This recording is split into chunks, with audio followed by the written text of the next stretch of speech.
In the last 5 years, I've had the opportunity through my work, been on every continent of the Earth with the exception of Antarctica. And while I have not been in every country, I've spoken with people from the tribes and the cultures and the traditions. And what I can say is that almost universally there is a sense that we have entered into a time very unique, unlike any other time that anyone remembers in the writings or in the history. And it's characterized a number of different ways. But more often than not, people say they feel like something began and it has yet to complete, or they're waiting for the other foot to fall, or the other shoe to drop, is the way they feel. And it's bigger than 9/11. It's bigger than the war in Iraq. Those may perhaps be symptoms of something, but they sense a low-level anxiety, a tension, if you will, that something big is about to happen, and that although we may not know it consciously, that we are in some ways preparing for whatever that is. And how are you perceiving what that thing is at this time? Well, from my perspective, I've spent the bulk of my adult life studying and researching ancient texts, traditions, cultures, the wisdom of those who have come before us. And they do, in fact, the texts, some of the calendars going back over 18,000 years, that's before the last ice age, all point to this time in history. And they say that we are living a very unique time. In the words that they left for us, they describe the time as a time of great change, and we've all heard about the prophecies that all converge in this moment in history. And that doesn't mean a lot to someone in the West, because we tend to discount those. Well, as a scientist, what I can tell you as a former Earth scientist is that we are seeing measurable parameters that are changing and appear to be converging. For example, the magnetic fields of the Earth are in rapid decline right now. They reached a peak about 2,000 years ago. They have declined consistently, never looked back since then. We are now at the lowest magnetic point in global magnetics that we've been the last 2,000 years. What exactly does that mean for us as a species? What it means, in the geologic record, we can see this has happened at least 14 times in the last 4.5 million years. It generally, in the past, has been a precursor to what scientists call a reversal or a flip in the magnetic fields of the Earth. Not the Earth physically, rather the energetic sense, the field itself. And it's got to be a really weird day, the day that this happens. People obviously have lived through it before. The Hopi have talked about it in their traditions. Biblical traditions talk about this in Egyptian traditions. What we know is that the magnetic fields in our bodies are very closely related, that a change in the magnetic fields of the Earth affect our dream states. And people are talking about having very, very intense, very vivid dreams, sleep patterns, time and space. People feel that time is speeding up. And there's a very good, excuse me, a very good, excuse me, there's a very good scientific reason why we perceive that speeding up of time. So there are very, Can you explain that? There are very, very real measurable parameters that coincide with what the ancient texts and traditions say. So in addition to the magnetics dropping, there's a second parameter that the ancients called the heartbeat of the Earth. Scientists first measured this directly in 1899. It's a fundamental pulse of about 7.8 cycles or hertz per second. So it's just it's a constant pulse, and we believed that it was so constant it would never change. And we built communication systems, we built military weaponry based on this pulse, all up through the 1940s, 50s, 60s. So 1980s, 1990s, that pulse began to increase. And what we know is that our bodies, our cells, are tuned to this fundamental pulse of our Mother Earth, as the ancients said. And that our metabolism, our bodies, our rhythms, our cycles will try to match the pulse of the Earth. So as that pulse increases, to us, it seems as though time is speeding up, because we're trying to keep pace with that fundamental heartbeat. So we have these two parameters, this pulse that's increasing, the magnetics that are decreasing, and from the geologic record it appears that when those two parameters converge, that is a time the ancients called the Great Shift of the Ages, or the shift between the worlds. The native traditions to say we've lived in, we're in the fourth of four previous worlds, and when this world ends, we begin the fifth world. Mayan calendars go back over 18,000 years. They stop in the year 2012. They say beyond 2012, it will make no sense to track time the way you've tracked time in the past, because time will mean something very different to you. Egyptian calendars going back over 40,000 years say the Earth is going through a great change right now. So to answer your question, there are reasons in the cultural history that point to this period in time. Scientists now can measure parameters that are changing, and they know that's happening. The question is, what does it mean? So Western science is saying, we're seeing these things happen, we don't know what it means. The ancients are saying, this is what it means, and this is the opportunity for us to become better people. Because as we go through this change, it will push us to the very edge of who we believe we are. It will push the limits of our sensibilities. It will test us as a civilization and as a family like we've never been tested before. And we will learn that we need one another, and that is why they are pleading with us, the indigenous cultures, to remember our relationship to the earth, to care for the earth, to care for one another so that we can care for ourselves. If I understand the wisdom and the traditions correctly, it's the very act of living our lives in the presence of one another, of loving fully, intentionally, completely, of being present, being focused, being the best that we can be. By living life day in and day out, if we do that, by virtue of doing that, we have prepared in the only way that we really can for this time in history. And here's the reason why. You going to ask me the reason why? Tell me the reason why. Here's the reason why. It's because what scientists now tell us is that for every emotion, every feeling we have in our bodies, there's a chemistry that matches. So we literally have life-affirming or life-denying chemistries, hate chemistry or love chemistry. So that the anger, rage, and hate that we feel actually produces a chemistry that steals the life from our bodies. And as we all intuitively know, love, wisdom, compassion, understanding, tolerance, forgiveness imbues life into our bodies. So in the process of life, as we're going through these great tests, what we're actually doing is preparing ourselves in the only way that we would know how, by living life. And I think anyone you talk to anywhere in the world will say, man, something has happened. My relationships are harder than they've ever been before.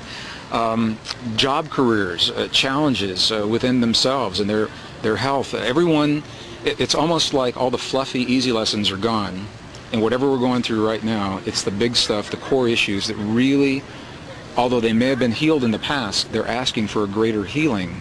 And by virtue of that, they are preparing us, training us, if you will, so that we may better accommodate the changes in the world around us, although we may not know that on a conscious level.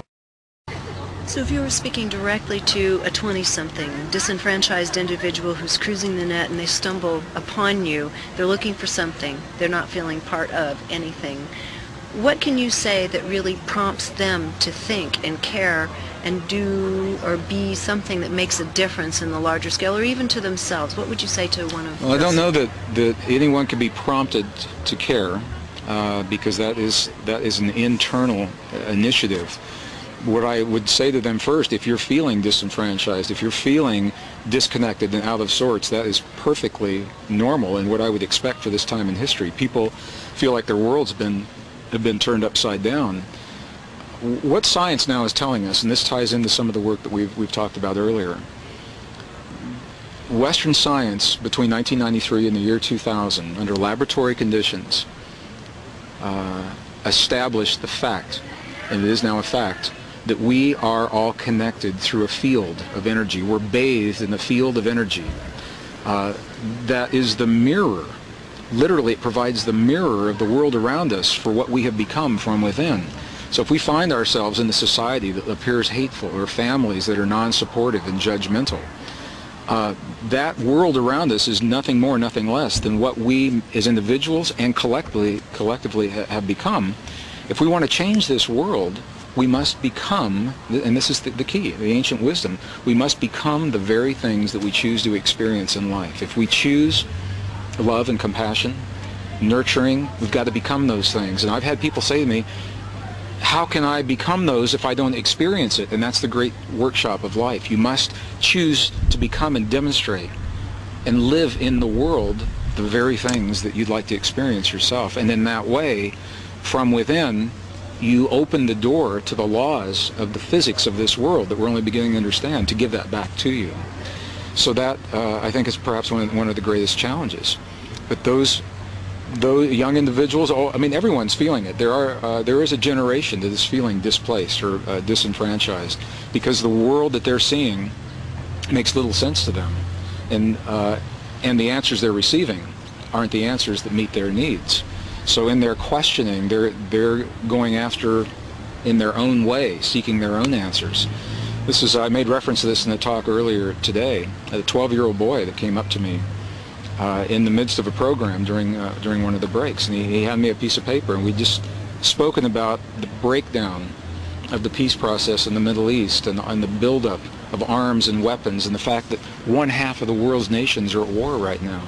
In this piece of paper, he printed it. He says, if you can't create the peace, if you can't find the peace in your time, he said, stop the war long enough to give us a chance.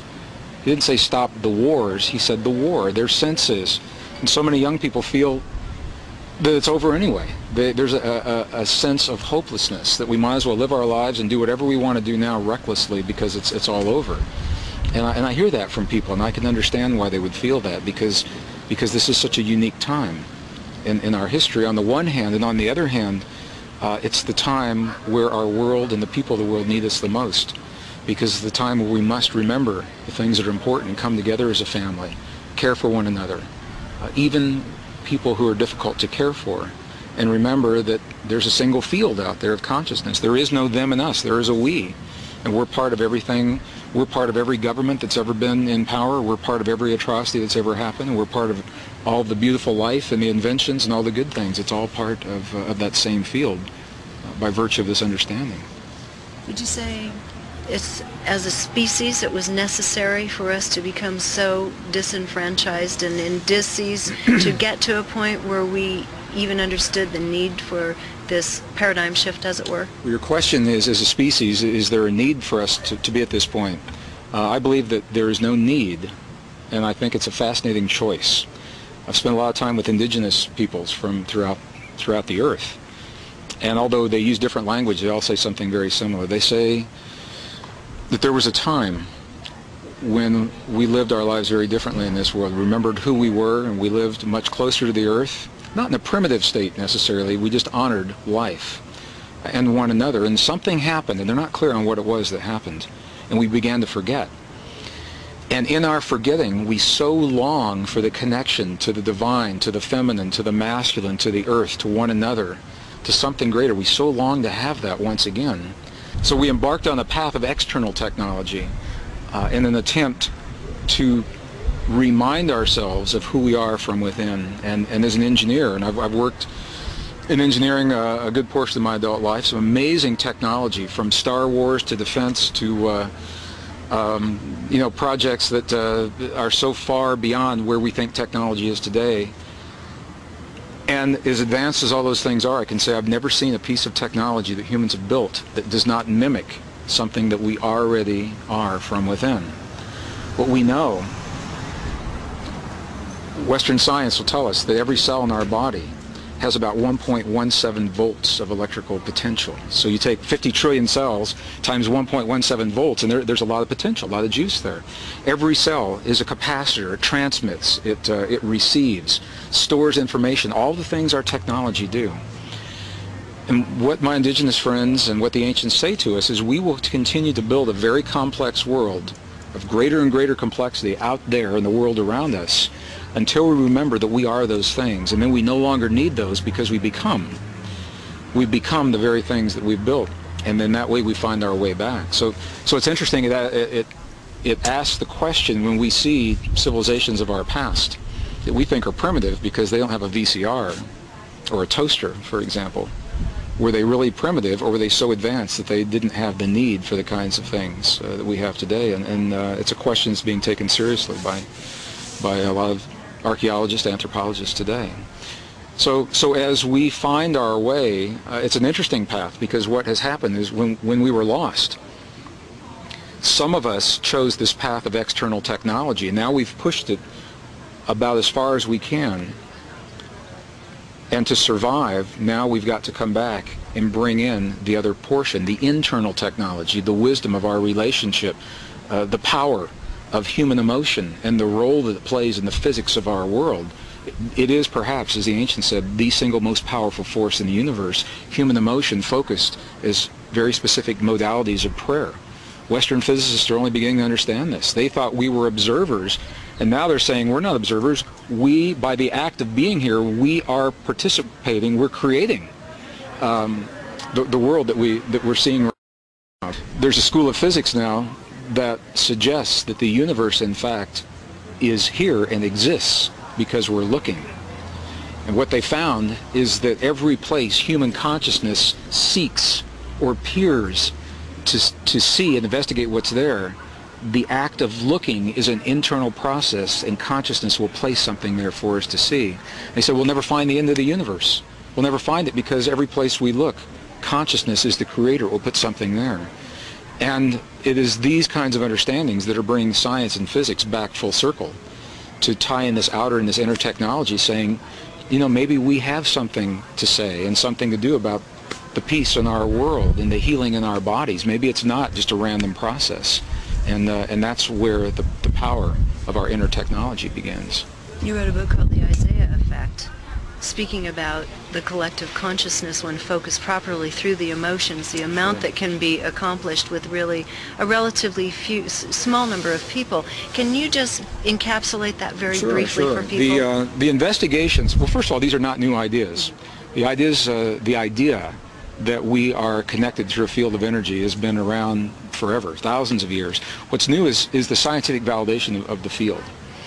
And scientists now coming to terms, okay, the field's there, what do we do with it? How connected are we really to this field? It led to a series of experiments back in the 1970s, and the TM people, Transcendental Meditation University, backed and funded and pulled in some very good scientists to do some of these fields. What they found was they had 24 cities in the United States with populations over 10,000 people. And they did experiments, scientifically governed experiments, and they would take a certain number of people and ask them to feel the feeling of peace, for example. Not to think the thought, but rather to feel the feeling in their bodies for certain periods of time. And what they found was during those periods of time, statistically, the communities around them changed. Crimes against people declined, violent crimes. Emergency hospital room visits declined. Traffic accidents declined. In cities where the stock market was, the stock market soared when this was happening. And when the people stopped feeling the peace, all those statistics reversed. And this led to a greater experiment. It was called the International Peace Project in the Middle East. It was during the Lebanese War with Israel in the early 1980s. They had people that were strategically placed in the war zones. And during the window of time, it's called the prayer window, when the people were feeling the peace in their bodies, terrorist activities dropped to zero. They completely stopped. And all the other things happened. The crimes against people, violent crimes, emergency hospital room visits, all declined. And they tried these just to make sure it wasn't maybe the time of the month or full moon cycles or holidays. They tried them all different times, double-blind studies, statistically valid studies. And what they found was it takes a relatively few number of people to jumpstart this experience in consciousness, and the number is the square root of 1%, which is a very small number. So if you take a population, whether it's 10 people or a million, and you take 1% of that in your calculator, and then you take the square root of that, it'll tell you how many people that you need. So in a city of 1 million people, for example, it only takes about 100. Or in a world of 6 billion people, it only takes about 8,000 to jumpstart this effect. Obviously, the more people that participate, the more accelerated the effect. As empowering as the discovery of a message within the cells of all life is, what may be even more significant is that the only way we could ever unravel the mystery and decode a language in the DNA of life, we haven't talked even about what this language is yet, the only way we could do that is to cross the artificial boundaries, the traditional boundaries that have kept us separate from our world now for over 400 years. Science is only about 400 years old. And when science came along, and I'm a scientist and I support the scientific method, and the best scientists will tell you that our science is incomplete. What science came along, it did, was it came along and compartmentalized and separated what is actually all unified together. There is no physics and chemistry and biology and geology out there. There's a world, we call it nature. To help us feel comfortable with the complexity of nature, they compartmentalize it into sciences now to such a degree that when a physicist studies physics, we no longer know that that physics has any relation to perhaps chemistry. Or when I was working on this project, the linguist told me no one ever said that language had anything to do with life, or that biology had anything to do with ancient texts. And it was only by crossing those traditional boundaries, honoring the wisdom of our past, that we were able to come to the understandings that we did. And what that understanding is, it's a research project that I began as an engineer back in the late 1980s during the last years of the Cold War, looking for a single principle of peace that would include every human on the face of the earth, regardless of their beliefs or their lifestyle or their heritage or their culture, something that was common to everyone and that made sense in the 1980s. This was before the Genome Project or any of these things happened, to look at DNA in the cells of our bodies. And following the clues that were left in the ancient texts, all I did was follow them step by step. And the clues said that within your body is a language, and here's the way that language works. And what we now know is that the DNA in our bodies, the elements that we call DNA, literally are linked to the letters of ancient alphabets in very precise ways. And when we make those translations, when the chemicals become the letters, lo and behold, the letters start to spell words, and the words start to spell sentences, and the sentences have meaning. And it appears that the message in our cells exists as many, many layers. And what we've done is crack the code for only the very first layer. It took 12 years to do it. It's a very brief message, and it literally translates, literally says to us, when we look at the DNA, the uppermost level of the DNA, the 4 DNA bases, the building blocks of all life, it literally says the words God eternal within the body. And the complexity of life, from a single yeast cell to the complexity of a human and everything in between, appears to be different combinations of these elements. So a scientist will say they're different combinations of carbon, oxygen, hydrogen, nitrogen, and they're correct by virtue of our language today. The ancients didn't know about those words. They looked at it differently, and they said they're different combinations of the words God eternal within the body, and they're correct as well. 2 different ways of describing our world, very, very different periods of time. So for this one top layer discovery, what is the implication at this point in history? The implication for me, searching for a principle of peace, there are many implications. And I've had people ask me, well, why don't you take on the evolutionary biologists, or why don't you take on the theologians? And we could with this kind of information, but that wasn't the purpose for me. I'll let other people take those things to task. My purpose was to find the single principle of peace. What this message says to us, 3 things. It says, beyond a shadow of a doubt, we're here on purpose. It's an intentional code. We don't know who put it there. God eternal within the body. We don't know who God is or what God is. It's interesting, however, that the word God in our bodies matches the word that we find in 2,200-year-old texts, like the Dead Sea Scrolls. It's the same name. It tells us we're here on purpose. It tells us that we're part of one another in all life that shares that message. So any form of life where the code can be translated, God eternal within the body, it says they're part of us and we're part of them. And because this code exists even in ancient forms of life where we've been able to glean DNA, in single-celled organisms, for example, it says whoever put that code there existed before those primitive organisms. So it suggests that we are part of perhaps something much greater than we've ever imagined. Now, you can read a lot into that. Scientifically, we can't say what that something is. All we can say is there's a code there. It's intentional. It links all life. For me, what it says to us, as I travel the world and I meet these people, and people are ready for peace, they need a reason to look at one another differently. In so many parts of the world, the hatred is so strong because of what has happened between peoples. They need a reason to see themselves differently. And if we were ever going to find a reason, I think the name of God, the same name within the cells of all humans, it gives us a place to begin. It gives us a common plateau, a denominator that says at this very level what we can say is we're not so different. It says that. It says that for us at the very least. Someone asked me, I was doing an interview, a radio interview a few weeks ago, and they said, well, do you think this is going to change the world? And I said, realistically, it's not going to change the world. It's a place to begin. It gives us a reason. And I think it's something, I've got to tell you as a scientist, the idea of looking at DNA as a language is a bizarre concept. A language that we can actually read as alphabets. It's been called the language of life since the 1950s as a metaphor, without perhaps knowing how close that metaphor really is to what has happened. Did I understand or misunderstand you when you were saying that that is not true just in the ancient Hebrew, but also in other ancient languages? Well, it is true in other languages. In the year 2000, there was a census that was done on the Earth. It's believed to be the most accurate census ever done. And it told us some very interesting things. First of all, it said about 6.2 billion of us on this planet right now. That number's so big I don't even know what it looks like. But it said of that 6.2 billion people, over 95% of the people of the Earth believe in the existence of a higher power. And of that 95%, over 1/2 call that power God. So if we were ever going to find a single principle of peace that touches the most people in the deepest way, if we can find a principle that is tied to the already existing spiritual traditions, I think that's a good place to begin. So what we know now, half of the 95% believe and actually call the power God.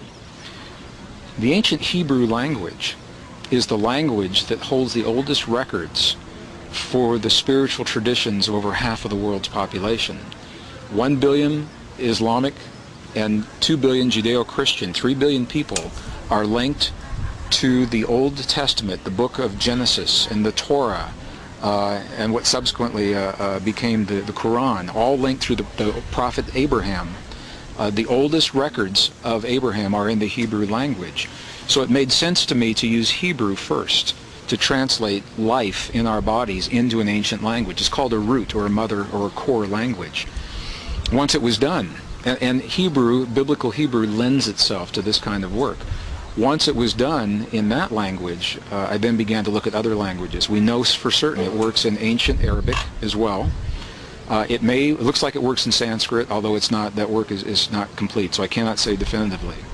But if it does, what that means is, in addition to the Hebrew, it's the basis for over half of the world's population. If it's in Sanskrit, it's the basis for for Hindu and for many of the Buddhist traditions. We've reached a lot of people in a language that makes sense to them with a very empowering message. I'm an optimist, and as I've had the opportunity to travel the earth and meet with people, I have a great faith in our species, in our destiny.